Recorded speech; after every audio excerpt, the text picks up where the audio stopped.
भारतीय आहारामध्ये 62% कार्बोहायड्रेट असल्याचं समोर आले। मधुमेह आणि लठ्ठपणाशी याचा थेट संबंध आहे। आयसीएमआरच्या सर्वेक्षणातून ही धक्कादायक माहिती समोर आली।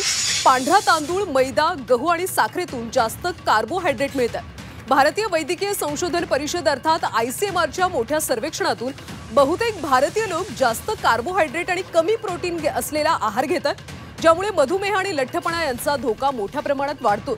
भारतीय आहार जगातला सर्वाधिक कार्बोहायड्रेट युक्त आहारांपैकी एक आहे। दररोजच्या ऊर्जेच्या सुमारे 62% कॅलरीज कार्बोहायड्रेट मधून मिळतात। हे कार्बोहायड्रेट प्रामुख्याने पांढरा तांदूळ, मैदा, परिष्कृत गहू आणि साखर यातून येतात।